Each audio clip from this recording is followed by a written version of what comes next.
Pendengar, Anda akan menyimak Presisi, Prestasi dan Edukasi.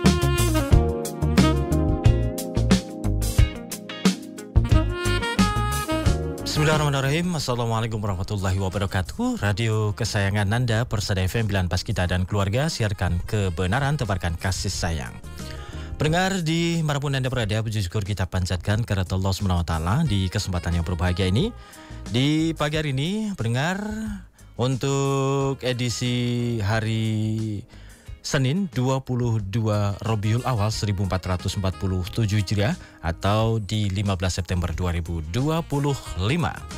Kita bersama pendengar di manapun Anda berada dalam program Presisi, Prestasi dan Edukasi.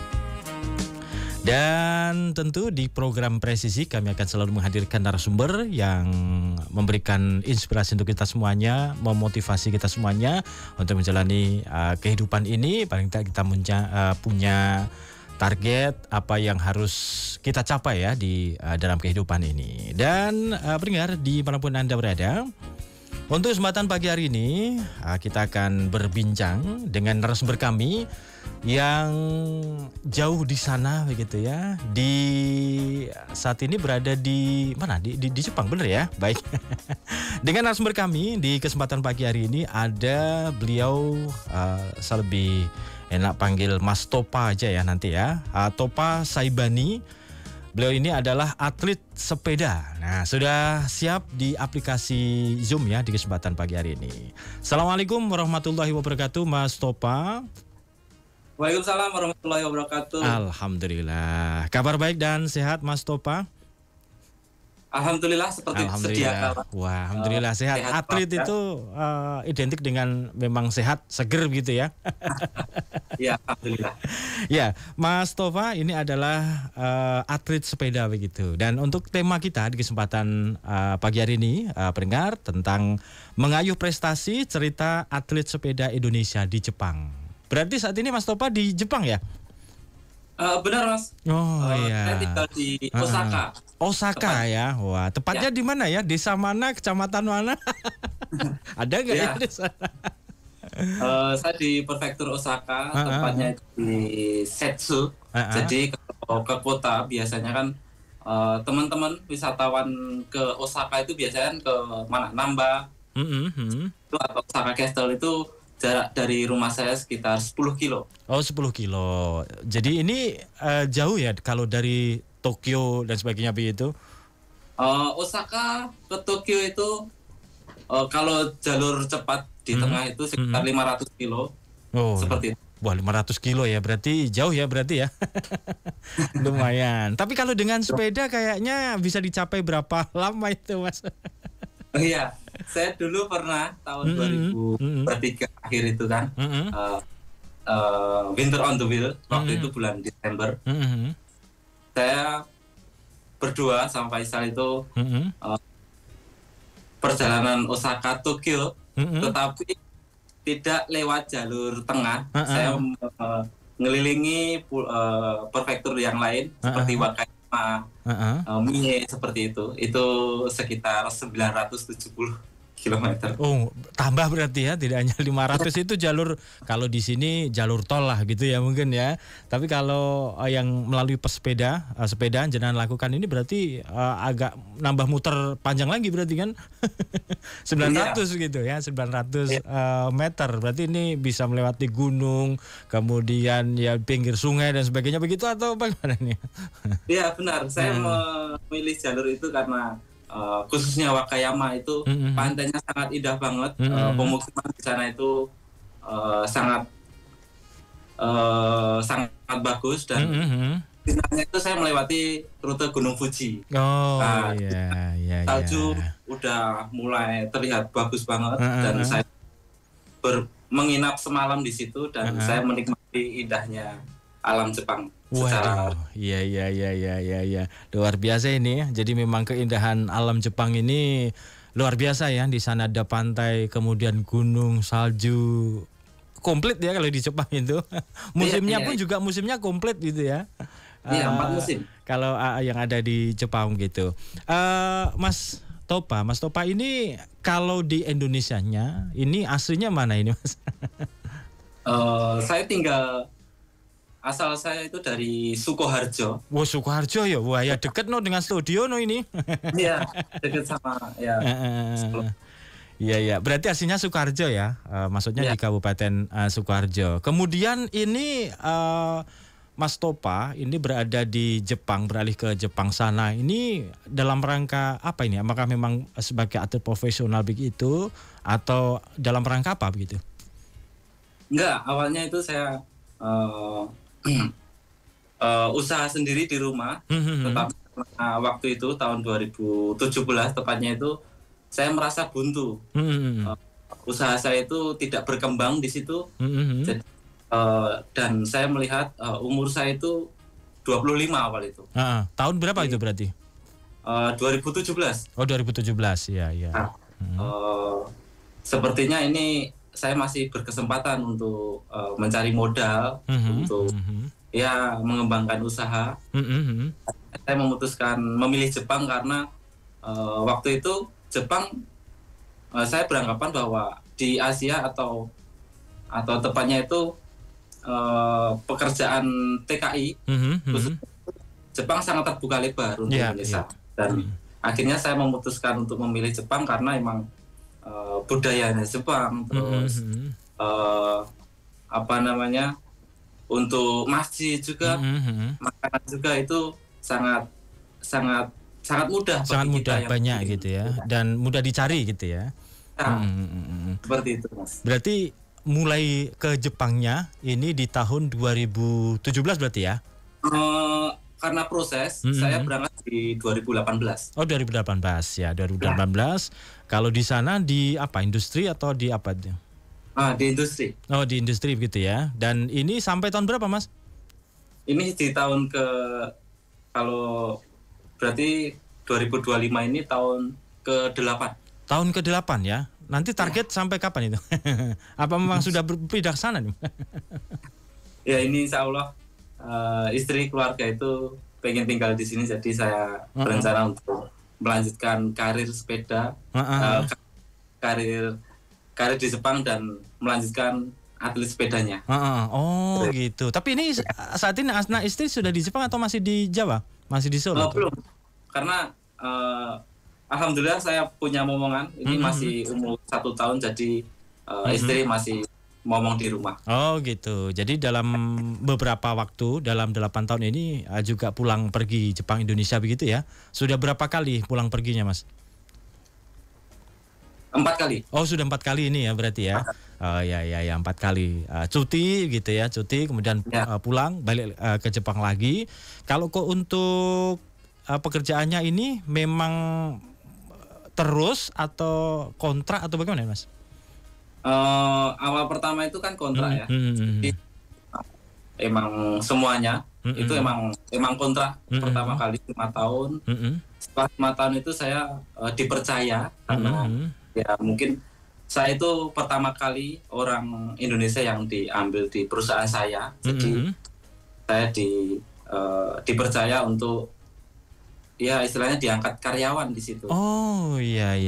Ibaratnya kalau di sini itu karyawan tetap gitu ya. Nah, di itu penjaringan di sana diangkat sebagai karyawan tetap yang ada di perusahaan sana gitu ya. Betul. Maka ini termasuk menjadi rencana nanti anak istri akan diboyong ke Jepang karena memang itu gitu ya. Iya, benar. Termasuk melanjutkan atlet di sepedanya. Nah, berkaitan dengan atlet sepeda nih, Mas. Sesuai dengan tema ini ya, di kesempatan pagi hari ini mengayuh prestasi cerita atlet sepeda Indonesia di Jepang. Kalau Mas Topa sendiri ini mengawali atlet sepeda ini mulai kapan gitu? Di Indonesia tentu sudah mulai ya gitu, atau bagaimana ini ceritanya? Ya, ini mungkin banyak teman-teman yang nggak percaya bahwa saya mulai sepeda itu pertama kali adalah ketika datang ke Jepang. Malah justru datang ke Jepang. Ya. Awal saya datang ke Jepang itu kan bulan Maret.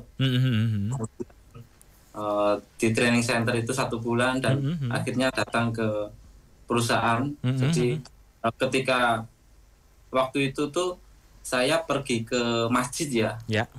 Jadi mengakses jalan antara rumah ke masjid itu sekitar 12 kilo. Saya menggunakan sepeda mini itu 12 kilo itu kok melihat yang menggunakan sepeda road bike khususnya itu kok sangat cepat gitu.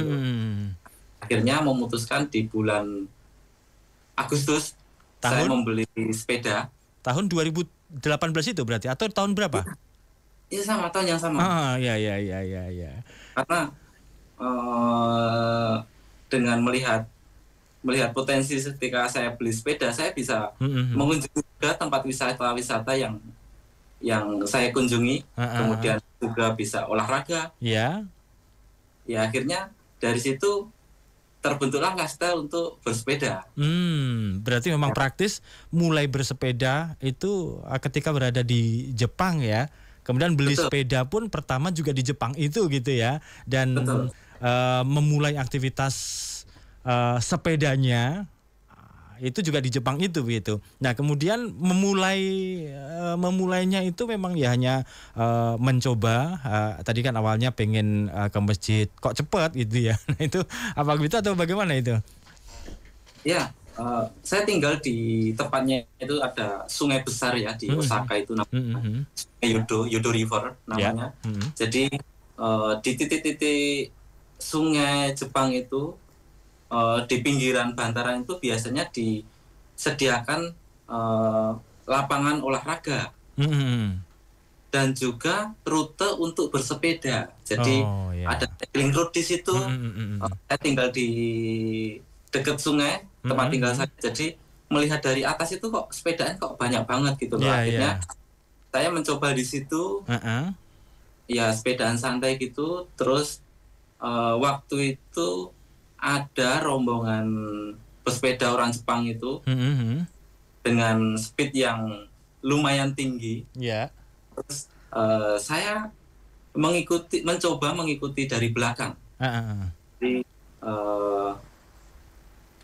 waktu itu saya merasa adrenalinnya meningkat dan saya merasa bahagia ketika bisa menuntaskan atau mengikuti orang-orang Jepang itu. Kemudian setelah itu istirahat, saya ngobrol sama orang Jepang. Ternyata emang dia itu menyiapkan untuk balapan di akhir bulan. Oh memang atlet juga begitu? Atau ada race kemudian daftar ikut perlombaan gitu ya istilahnya gitu ya? Iya betul. Jadi orang-orang Jepang itu sedang menyiapkan untuk akhir bulan ada balapan dan akhirnya saya nge-follow jadwal latihan. Jadi latihan bukan hanya hari itu, ternyata ada hari Rabu, hari Kamis seperti itu. Jadi dalam seminggu tidak hanya satu kali ya, berarti ada beberapa kali. Kemudian ikut bergabung latihan di situ. Atau itu satu komunitas begitu, bisa dikatakan kalau di sini ada komunitas sepeda begitu. Dan itu komunitas sepeda gitu atau memang apa itu? Iya benar. Jadi di Jepang itu komunitas sangat banyak banget dan itu kayak random aja. Kita ada orang kuat di situ yang udah profesional, dia mengajari karena sepeda ini nggak bisa autodidak mas, jadi kita harus butuh guru. Ya karena ini tentang kesehatan juga, tentang keselamatan pacu juga, ya. Jadi kita nggak bisa asal-asalan untuk berkompetisi di sepeda. Berarti jenengan mengawalinya dari komunitas itu, kemudian ikut belajar bersama di komunitas itu begitu ya. Kemudian yang penjenengan dapatkan dari komunitas itu seperti apa? Oh ternyata bersepeda itu begini. Dan jenis sepeda pun juga ada bermacam-macam ya mas ya? Betul. Jadi setelah saya masuk di komunitas itu, dan ini kebetulan juga sepeda yang saya beli itu ternyata mumpuni untuk balapan. Untuk race gitu ya, untuk sebelumnya balapan. Saya nggak tahu tentang sepeda yang saya kendaraan itu ternyata mumpuni untuk balapan. Akhirnya belajar tentang namanya itu heart rate, ukuran terus ukuran speed, terus ukuran cara nahan power seperti itu. Saya di situ akhirnya orang Jepang ini mengatakan bahwa Topa ini punya potensi, padahal baru 1 tahun latihan seperti itu. Akhirnya di tahun 2019 race pertama kali saya itu di Suzuka Circuit. Waktu itu ada tim beberapa orang gitu, 4-5 orang menuntaskan Suzuka Circuit itu selama 4 jam. Itu enduro. Oh, itu seperti apa? Di sirkuit itu berarti memang sudah ada jalurnya begitu atau bagaimana? Ya, jalur yang biasa buat balapan F1 itu dipinjam sama event gitu. Ya. Event sepeda. Jadi di jalur yang sama itu kita balapan di situ. Balapan dan diselesaikan. Termasuk Mas Topa juga ikut di situ gitu ya? Ya, benar. Ya. Kalau sepeda tadi dikatakan ada beberapa jenis sepeda. Sebenarnya ada berapa jenis sepeda sih, Mas? Sebenarnya banyak banget ya. Sekarang karena spesifik yang sekarang itu kan teknologi juga berkembang. Yang normal aja itu ada road bike, ada MTB, ada mungkin fixed gear seperti itu. Jadi itu kemampuan sepeda itu akan sangat berbeda ya. Jadi ketika kita melewati jalur yang tidak rata itu paling bagus menggunakan mountain bike. Tapi jalur yang rata seperti di Solo khususnya itu road bike itu adalah yang paling pas gitu ya. Paling pantas. Ya. Berarti memang ada beberapa jenis. Kalau di Jepang sendiri ini yang pas atau yang mungkin sering Mas Topa gunakan ini apa? Atau semuanya Mas Topa punya ini? Alhamdulillah. Iya, wah berarti memang ada ya untuk road bike, mountain bike, gitu ya istilahnya ya. Wah, saya agak kurang paham ini. Betul. Kalau dulu itu biasanya kan sepedanya ya sepeda balap gitu ya, sepeda balap kemudian sepeda gunung biasanya kan begitu, iya kan, sepeda gunung. Kemudian yang yang seperti halnya di belakangnya Zena itu, nah itu kan biasanya yang nah itu jenis apa itu Mas? Ini road bike. Oh road bike, road bike biasa ya. Saya gunakan untuk balapan. Waduh, ada mereknya nih Mas. Wah ini lumayan ini Mas. Ya alhamdulillah. Karena memang sepeda ini tidak murah karena berkaitan dengan sepeda ini bagaimana sih Mas? Apakah semakin ringan itu juga semakin mahal atau bagaimana? Jadi di tingkatan atlet itu sepeda itu akan sangat krusial ya. Jadi ketika ngomongin profesional, karena waktu dulu itu saya pengen menjadi sepeda profesional. Di tengah jalan saya sampai di tingkat elit ya. Jadi dengan cita-cita itu saya mau milih sepeda trek ini. Maaf ini menggunakan sepeda yang harus di istilahnya itu di harga yang cukup ya. Cukup fantastis maksudnya begitu ya. Ya gitu. Karena dengan begitu performa kita dengan latihan yang sangat maksimal itu juga bisa maksimal ketika balapan. Kemudian kalau atlet sepeda itu yang paling menjadi tumpuan itu sebenarnya di apa Mas? Kaki jelas ya, tapi di bagian apa bahasanya? Dengkul itu apa bahasanya ya? Itu atau paha atau bagaimana ini Mas? Semua ya. Jadi otot dasar sepeda itu ada otot punggung, otot perut, otot ya paha. Juga itu ada latihan khusus untuk gitu ya. menunjang kuat bersepeda. Kalau Mas Topa sendiri awalnya tadi kan baru 1 tahun latihan, kemudian ada dari komunitas mengatakan Mas Topa ini ada potensi begitu ya. Nah ini memang bawaan di Jawa dulu juga sudah sering olahraga, paling tidak sepeda atau apa olahraga apa begitu atau bagaimana dulu Mas Topanya? Ya dulu itu sebelum saya punya hobi sepeda saya suka naik gunung. Wah naik gunung ya. Itu sama-sama endurance juga. Jadi mungkin endurance saya, stamina saya itu terbentuk di saat saya suka naik gunung. Jadi beberapa gunung seperti Gunung Lawu dan mungkin puncaknya itu di Gunung Semeru ya waktu itu. Jadi ternyata endurance yang saya bentuk di hobi gunung itu bisa dipertahankan di sepeda. Ya. Kalau sepeda itu memang ini ya, bertahan begitu ya. Karena kan kalau bersepeda cukup lama, kemudian dengan jarak tempuh yang ratusan, bahkan ada yang ribuan begitu kan.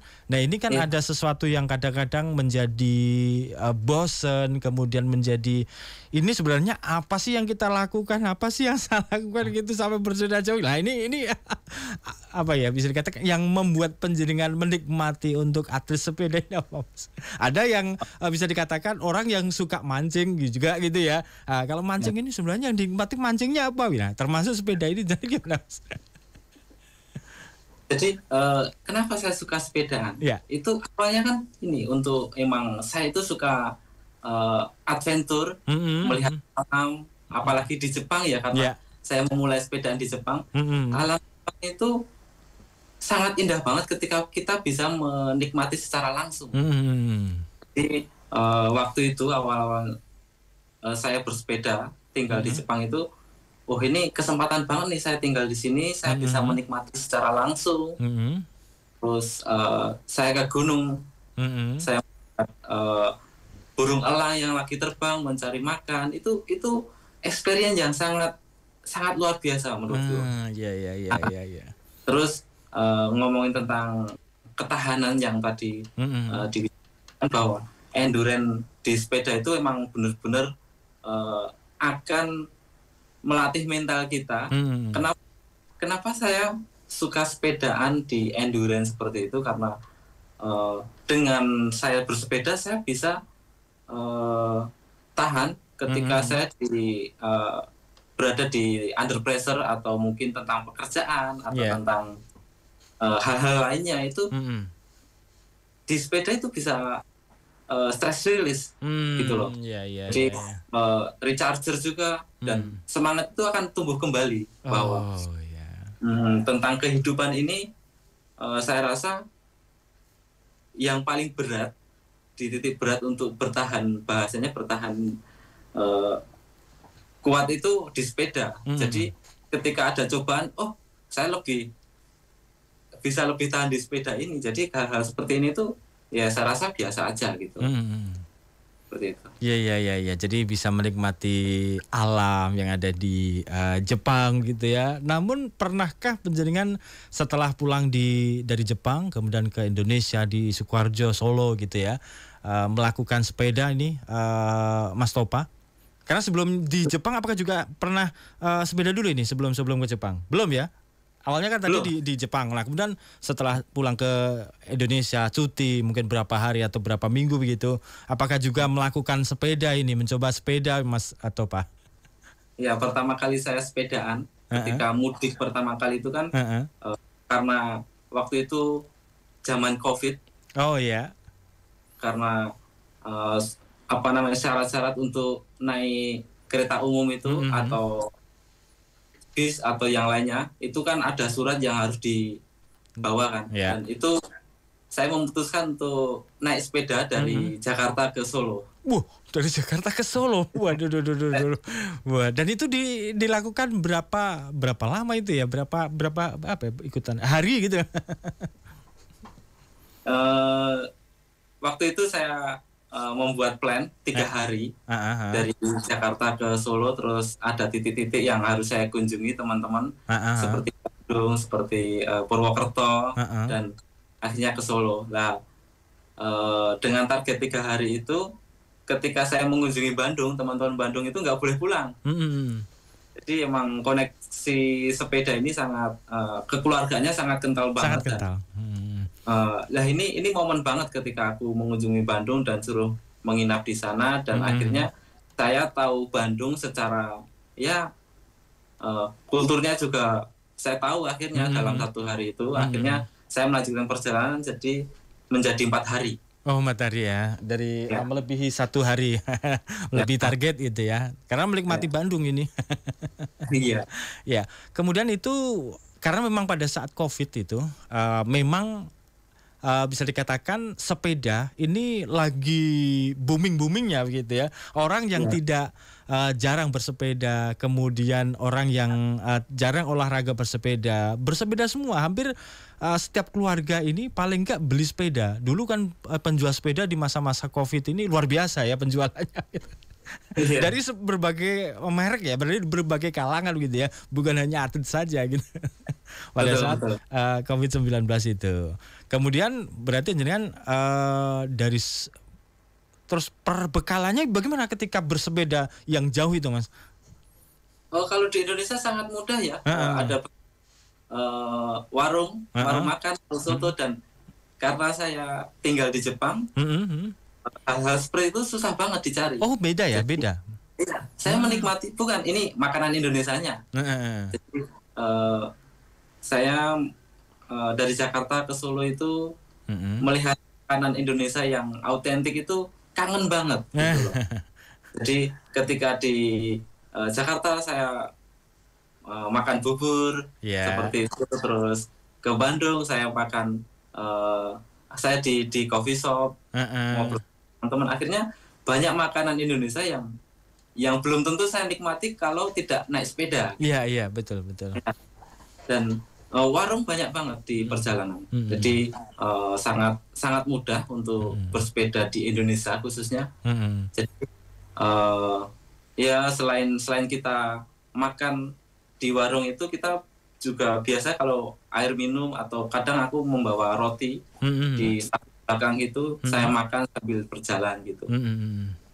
Oh gitu ya. Jadi memang kemudian apakah juga membawa perbekalan yang banyak ketika di sepeda itu di belakang, kemudian ada tambahan-tambahan tas dan sebagainya begitu, atau bagaimana caranya dengan dari 3 hari itu nanti kan perlu ganti baju dan sebagainya begitu. Perbekalannya bagaimana itu? Oh, untuk bekal yang biasa saya bawa tas itu ya karena untuk baju ganti. Selain kalau makanan biasanya saya cukup ngantongin roti ya, roti sama air minum, dan kalau lapar ya kan di Indonesia kan banyak banget warung di jalan, jadi ketika lapar ya saya berhenti di situ. Berarti mampir gitu ya. Berarti sama juga ini ya, bawa uang cash itu pasti ya berarti. Benar. Atau sekarang juga sudah mulai online, sebenarnya cukup pakai satu HP aja bisa untuk transaksi apapun ya sekarang ya gitu. Tapi ya butuh istirahat dan sebagainya, kemudian dicas HP-nya kan memang seperti itu ya. Mas Topa, sebelum kita lanjutkan lagi perbincangan, nanti kan bagaimana perbandingan antara menikmati sepeda yang ada di Indonesia kemudian yang ada di Jepang, tentu ada semacam perbedaan begitu ya. Nah, nanti diceritakan nanti ya Mas Topa ya. Kita rehat dulu Mas Topa. Jangan ke mana-mana, tentu nanti Anda pendengar di manapun Anda berada juga bisa bergabung bersama kami untuk bertanya, berdiskusi via WA atau telepon langsung di 02716793000. Maksud kami di 02716381123 atau di SMS WA 081393809000, atau bisa meninggalkan komen di YouTube karena saat ini live di YouTube di akun 102,2 Persada FM. Jangan kemana-mana, kami akan segera kembali setelah kami hadirkan beberapa informasi yang berikut ini. Ya, pendengar di manapun Anda berada, terima kasih untuk Anda yang masih bersama kami di kesempatan pagi hari ini, tentu masih di program Presisi, Prestasi dan Edukasi. Dan masih bersama dengan narasumber kami di kesempatan pagi hari ini ada beliau Mas Topa Saibani. Beliau ini adalah atlet sepeda ya. Masih tentang mengayuh prestasi cerita atlet sepeda Indonesia di Jepang. Mas Topa masih standby ya? Masih Mas. Oh iya, alhamdulillah. Baik, kita lanjutkan diskusi kita Mas Topa berkaitan dengan sepeda tadi ya, tentang perbedaan penjenengan merasakan begitu ya, tentang bersepeda antara di Jepang dan di Indonesia. Lebih menikmati di mana Mas Topa? Sepedaan di Jepang sama Indonesia, kita tarik lagi ke tentang filosofi sepeda dulu ya. Iya. Jadi filosofi sepeda itu kalau di Jawa khususnya itu segawe ya, jadi sepeda untuk mergawe. Ya. Itu ketika kita belum mampu untuk beli sepeda motor, itu mergawe ya pakai sepeda untuk alat transportasi. Jadi di Jepang itu walaupun fasilitas umum itu sangat sangat mumpuni, tapi dalam kenyataannya sepedaan ini juga masih jadi alat transportasi yang sangat ideal. Oh gitu ya. Iya. Dan itu terus sudah menjadi budaya yang ada di Jepang gitu maksudnya gitu ya? Ya betul. Selain sepedaan kan akses dari mungkin perjalanan ke stasiun untuk berangkat kerja itu kan biasanya antara jalan kaki atau naik sepeda, hanya itu Mas. Oh, jadi kendaraan pribadi, semisal motor, mobil itu malah justru populasinya tidak begitu banyak berarti ya? Benar.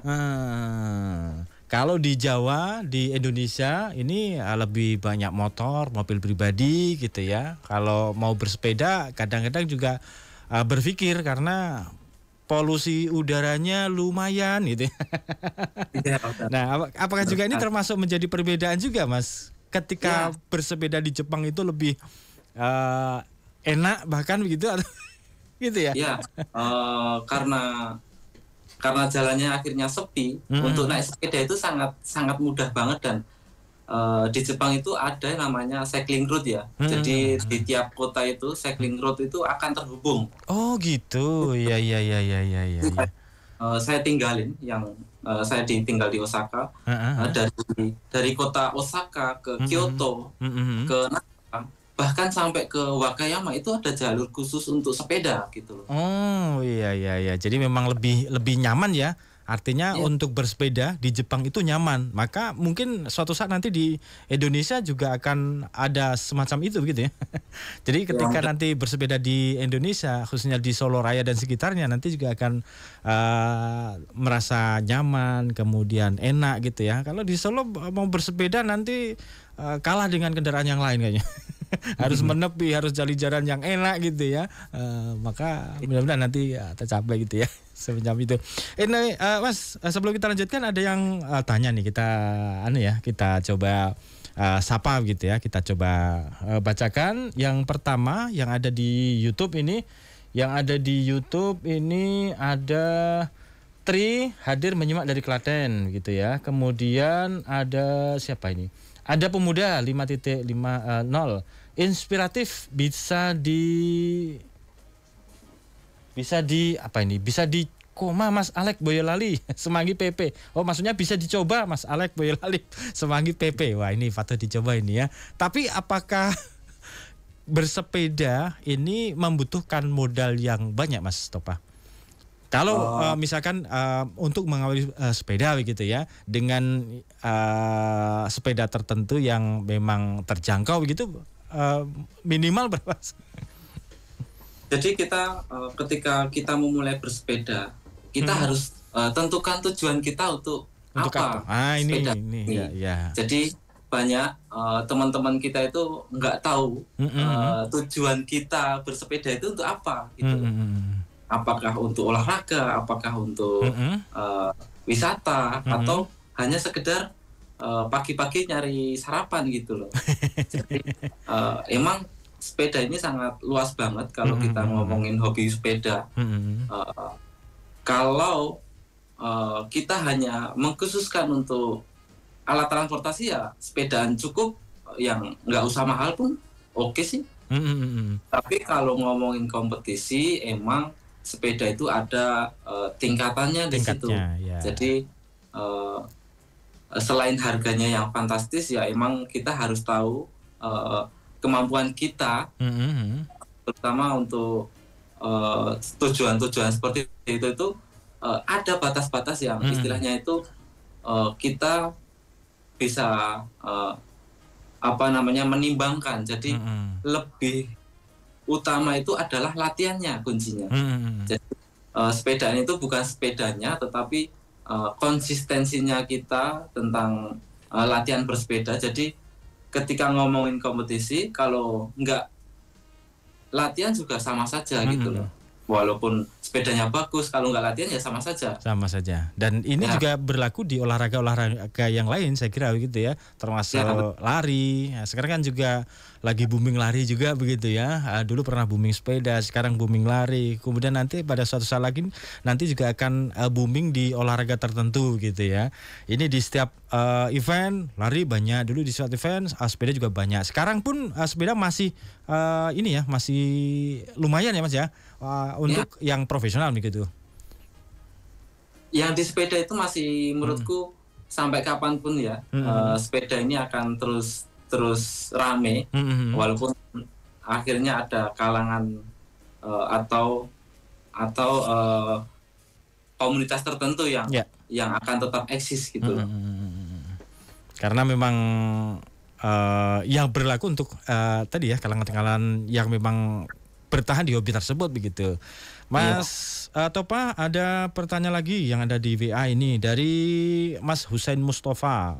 Sama ini ada topanya ini. Mas Topa, seperti diketahui sempat ikut event Bentang Jawa begitu. Bisa diceritakan nih Mas, event itu seperti apa dan capaiannya? Kemudian sempat lihat di story Mas Topa tetap melakukan ibadah dengan tertib, biar bisa dijadikan contoh bahwa ibadah itu mudah asal ada niat. Wah, ini asik ini. Gimana ini Mas, bisa diceritakan nih Mas?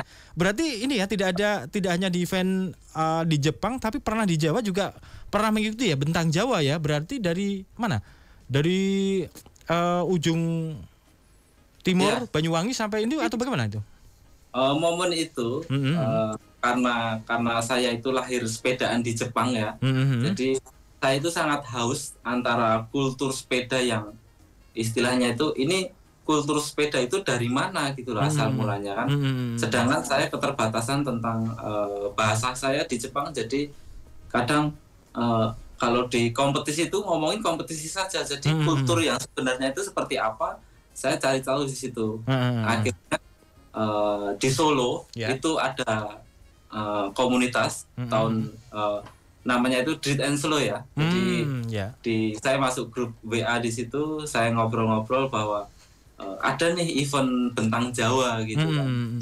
Jadi ketika saya waktu itu masih aktif di balapan main elite di Jepang. Jadi di situ saya tertarik dengan ultra cycling. Jadi di Indonesia khususnya itu ada ultra cycling yang sangat menarik sekali untuk diikuti, namanya Bentang Jawa. Jadi di grup itu saya ini istilahnya itu ayo ikut gitu loh Bentang Jawa. Jadi di awal tahun itu saya mencoba untuk mempersiapkan dan mendaftar Bentang Jawa. Dengan kemampuan atau pengalaman saya di Jepang ini, saya ingin mencoba Bentang Jawa di situ. Jadi saya mendaftar, semuanya perlengkapan udah saya siapkan, dan ternyata saya tidak lolos di event itu. Jadi setelah saya tidak lolos dan waktu itu saya mudik di Indonesia, tiba-tiba ada sponsor masuk dari ya teman-teman yang Mas Jeff ya, itu terutama yang memberikan bantuan atau memberikan hadiah ya itu istilahnya. Saya mencoba untuk mendaftar dan akhirnya gagal. Ternyata masih ada kesempatan lagi gitu loh. Itu 1 minggu sebelum start Bentang Jawa pas waktu itu. Jadi saya kaget, tiba-tiba saya ditawarin slot Bentang Jawa waktu itu sama sponsor. Kemudian saya tanya sama istri sama keluarga bahwa minggu depan ada race Bentang Jawa melintasi dari Pantai Carita di Banyuwangi, 1.500 kilo. Wah, 1.500 kilo ya. Dengan batasan waktu sekitar 1 minggu. Nah, di situ saya ceritakan kemudian bahwa selama perjalanan unsupported, jadi unsupported itu tidak boleh dibantu oleh siapapun. Jadi ketika sepeda kita bocor, kita harus repair sendiri. Ketika makanan kita habis, ya kita mikir sendiri. Terus kemudian ya semuanya itu harus kita tuntaskan individu. Saya ceritakan sama keluarga saya, kemudian kan itu ada syarat juga harus persetujuan sama keluarga ya. Untuk mengikuti event itu, dan akhirnya saya diberikan kepercayaan untuk boleh mengikuti itu. Jadi di saat saya, kenapa tadi ada tagline bersepeda jauh hanya untuk menunggu waktu sholat. Jadi ceritanya itu saya ultra cycling race pertama kali ya Bentang Jawa itu kan. Jadi pengalaman yang saya dapatkan selama ini belum ada untuk balapan seperti itu. Jadi itu pertama kali. Akhirnya saya melintasi Pulau Jawa itu dengan bantuan teman-teman yang informasi yang udah pernah mengikuti event. Jadi dengan modal main elite saya balapan di Jepang, akhirnya bisa menuntaskan Bentang Jawa dan juga bisa sholat 5 waktu. Ya, gimana itu tipsnya Mas? Dari segala kesibukan yang ada, dari mengayuh terus, ini kan cara mengatasi kebosanan juga. Ini memang yang menjadi capaiannya adalah ini ya, berarti batasan waktu itu ya. Ketika 1 minggu sudah selesai berarti finish. Kalau memang nggak selesai berarti ya gagal begitu, atau bagaimana ini Mas? Ya, jadi karena saya merasa 1 minggu ini saya sangat cukup, karena di tiap latihan itu kalau dihitung 1 hari 100 kilo, 200 kilo itu sangat mampu sekali untuk menuntaskan Bentang Jawa kan. Jadi saya sangat enjoy dengan itu. Dan sekali lagi karena saya tinggal di Jepang, ketika saya pulang ke Indonesia, pulang ke rumah Indonesia, itu rasa kangen itu sangat terobati gitu loh. Jadi di perjalanan saya nikmati, saya makan soto, saya makan makanan yang khas di Bentang Jawa itu kan sangat luas banget ya, berbeda banget budayanya, dan saya menikmati itu, saya senang banget. Dengan rasa kebosanan itu akhirnya ya terlupakan. Kemudian ya karena sepedaan terus secara kontinu itu kan pasti badan pasti kotor, kemudian keringat, dan di situ ya sholat itu air wudhu, jadi kita membasuh, kita jadi seger lagi Mas. Jadi bukan kok sholat ini menjadi pengganggu saat sepedaan, tetapi dengan sholat, sepedaan itu akan menjadi fresh lagi. Wah, gitu. Ini kunci ya. Jadi menjadi energi lagi justru gitu ya. Di saat saya itu ya mungkin konyol ya. Jadi ketika saya bawa sarung gitu, saya senang banget. Jadi selama Bentang Jawa itu kan aku kan nggak bawa sarung ya. Jadi di sepanjang lintasan itu sarungnya itu unik-unik gitu loh. Dan saya foto. Nah, teman-teman itu akhirnya ada tagline-nya itu sarung ultra lah, atau yang tadi bersepeda jauh hanya untuk menunggu waktu sholat. Gitu. Jadi waktu itu Bentang Jawa itu kan saya tuntaskan sekitar 3 hari lebih dikit ya. Jadi malah justru 3 hari? 3 hari. Woi, padahal targetnya 1 minggu ya? Iya. Waduh. Karena saya euforia melintasi Jawa itu sangat senang banget gitu loh. Jadi rasa capeknya itu kayak terobati gitu loh. Dengan melihat pemandangan ketika pagi-pagi, melihat matahari terbit di Jogja itu waktu itu aku hari ketiga itu kan kedua itu di Jogja gitu. Terus ini nggak bisa ini kalau saya nggak ikut Bentang Jawa, nggak mungkin kenikmatan seperti ini saya nikmati gitu. Terus alam yang mungkin nggak bisa saya rasakan ketika saya nggak ikut event seperti ini.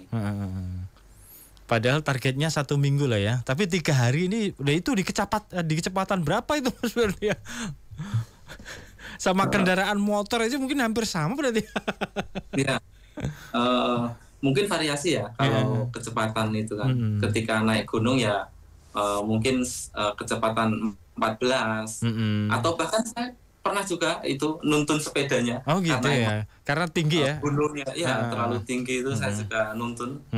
Terus turunan atau jalur rata itu ya 30, 35 gitu. Oh gitu ya. Dan kalau di posisi datar 30, 35 sampai 40 gitu ya. Wah itu cepat banget tuh berarti ya, kecepatan segitu. Dan itu bertahan berapa jam gitu biasanya dalam kecepatan seperti itu Mas? Ya. Sebenarnya di ultra cycling itu kan waktu istirahat kita kan dihitung juga kan. Jadi bagaimana kita pintar-pintar untuk mengetahui batasan fisik kita sendiri, antara kita itu kenceng tapi harus sering berhenti atau kita stabil, kita mengurangi jatah istirahat tetapi goes terus gitu. Oh iya. Dan itu memang harus dipahami gitu ya tekniknya. Karena batasan kemudian jarak dan juga kecepatan ini jadi harus diperhitungkan dengan matang ya ketika nanti istirahat di posisi jam berapa dan yang pasti di waktu sholat di 5 waktu itu pasti istirahat ya, pasti berhenti begitu kan. Nah ini juga harus dimanfaatkan. Apakah berhentinya juga pada saat-saat sholat itu atau mungkin di lain waktu ada yang berhenti Mas? Saya berhenti ketika ini saya di perjalanan itu saya jamak qashar. Jadi sholat itu kalau subuh kan nggak bisa kan. Jadi subuh harus emang benar-benar berhenti.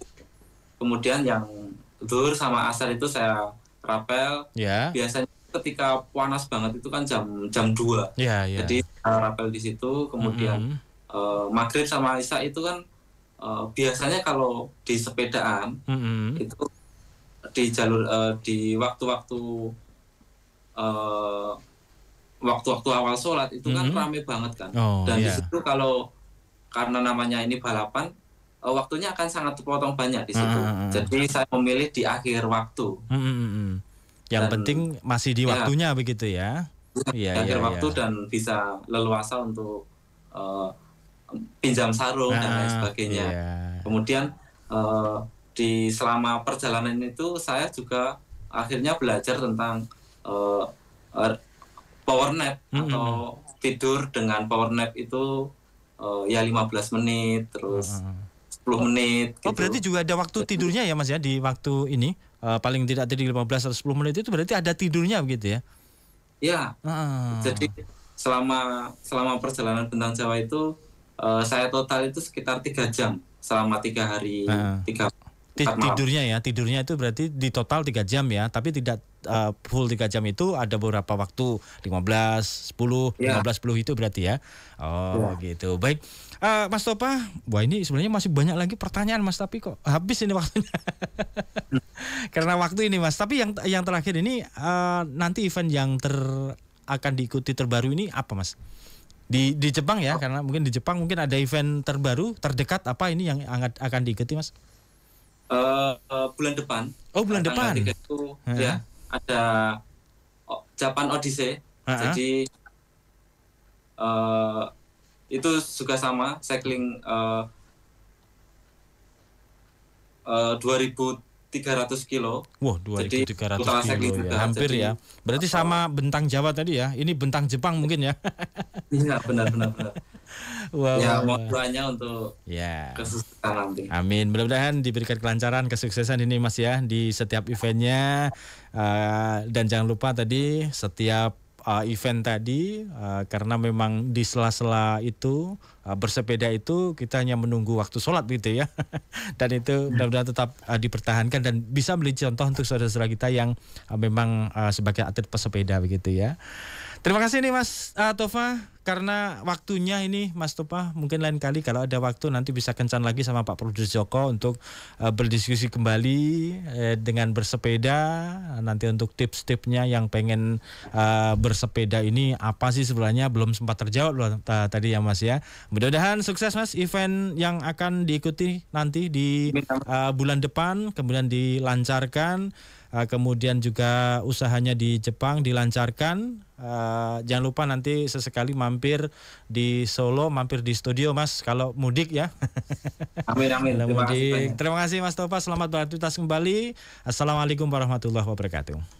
Waalaikumsalam warahmatullahi wabarakatuh. Ya, terima kasih. Baik pendengar di Marwin Anda berada, demikian bersama kita untuk program Presisi, Prestasi dan Edukasi di kesempatan pagi hari ini. Mudah-mudahan bermanfaat dan akhirnya kami undur diri. Ada produser Joko Santoso, Switzerman Al-Nofi Akbar, dan saya Miftah Firdaus pamit undur diri. Jangan lelah menebar kebaikan karena Allah mencintai orang-orang yang berbuat baik. Billahi taufik wal hidayah.